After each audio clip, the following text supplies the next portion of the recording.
You don't have a motivation problem. You have a decision problem. Every night you promise yourself, tomorrow will be different. Every morning your alarm rings, and suddenly the promises fade, the excuses grow louder, and your dreams are postponed again.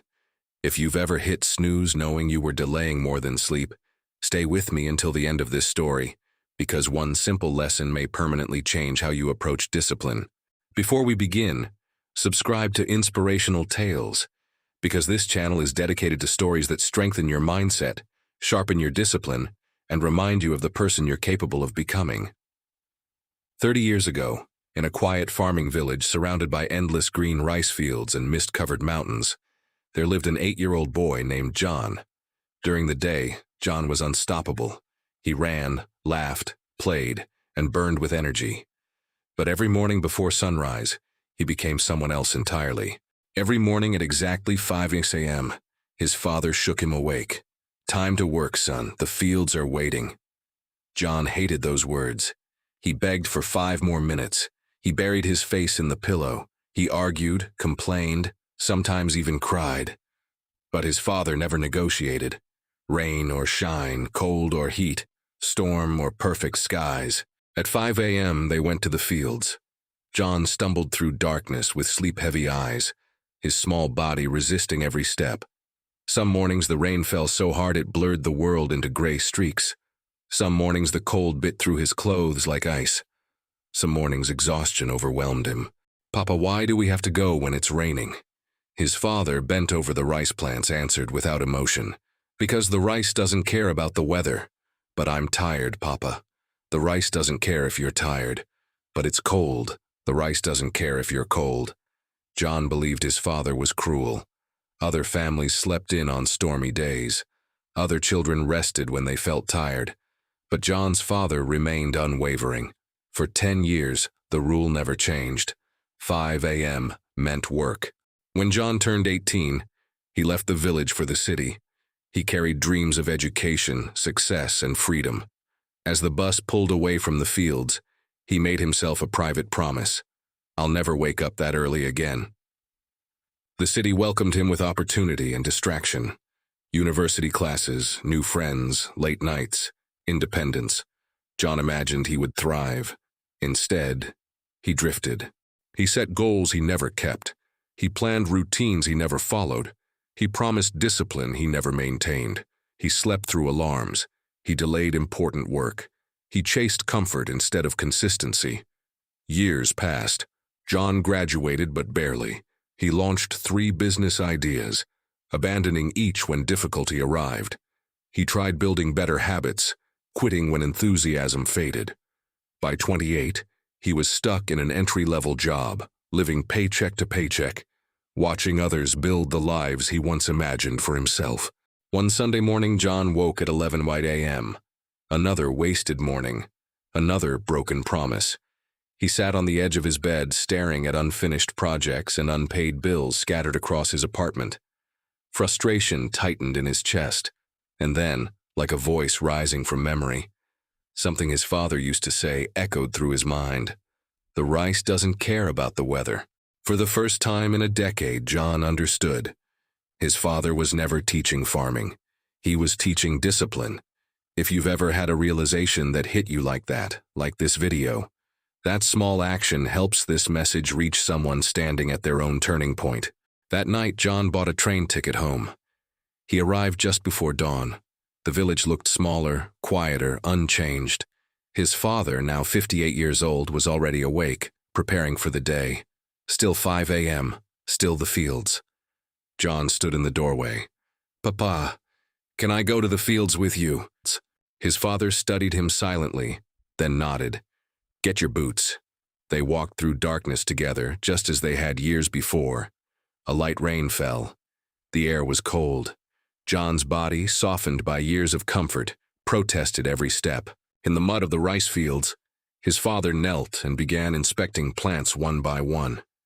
John knelt beside him.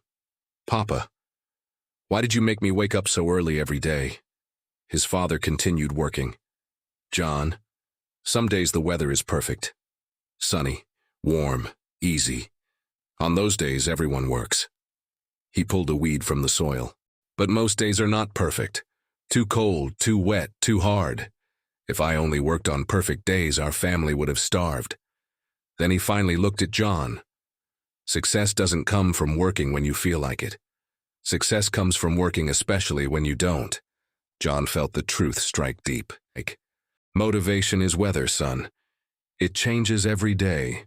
But discipline is showing up no matter what the weather is.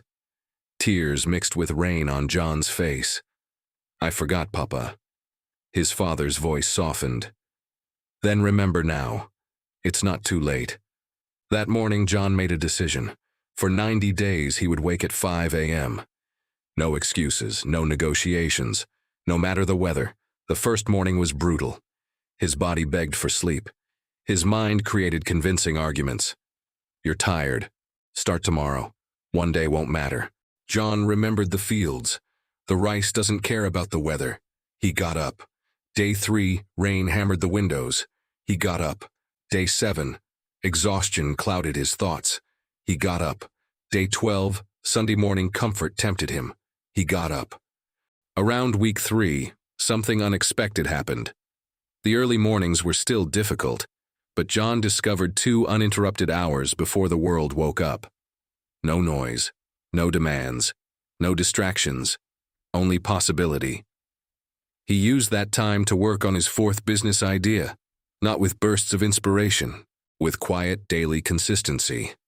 1 hour, every morning, 90 days. By day 30, progress outpaced the previous 3 years combined. By day 60, the business generated its first income. By day 90, momentum replaced hesitation. But the greatest victory wasn't financial. It was identity. John was no longer someone who waited to feel ready. He became someone who showed up. If this story is pushing you to rethink your own habits, comment below. I will show up. Words shape commitment. 1 year later, John left his job. 2 years later, he hired employees. 3 years later, he achieved financial stability. 5 years later, the alarm still rang at 5 a.m. because John finally understood. Waking early wasn't about time. It was about keeping a promise to himself. Years later, John stood once again in his father's rice fields. This time, he wasn't alone. Beside him stood his own 8-year-old son. At 5 a.m., John gently woke the boy. Time to work, son. Grandpa is waiting. The child groaned. Papa, I'm tired. John smiled, seeing his younger self. I know. But someday you'll understand. This isn't about rice. This is about becoming someone who keeps promises to himself. This is not just John's story. This is the story of every dream delayed by hesitation, every goal weakened by inconsistency, every life waiting for discipline to take control. Motivation is weather. Discipline is choice. If this story inspired you, do 3 things right now. Like this video so YouTube knows this message matters. Share it with someone who keeps saying, I'll start tomorrow. And subscribe to Inspirational Tales for more stories that build mental strength, discipline, and unstoppable habits. Now I want you to take this personally. Tomorrow morning, set your alarm 30 minutes earlier. Not 2 hours, not a dramatic overhaul, 30 minutes. And when that alarm rings, remember 5 words. The rice doesn't care about the weather. Your dreams don't care if you're tired. Your future doesn't respond to excuses, it responds to action. Show up tomorrow, rain or shine.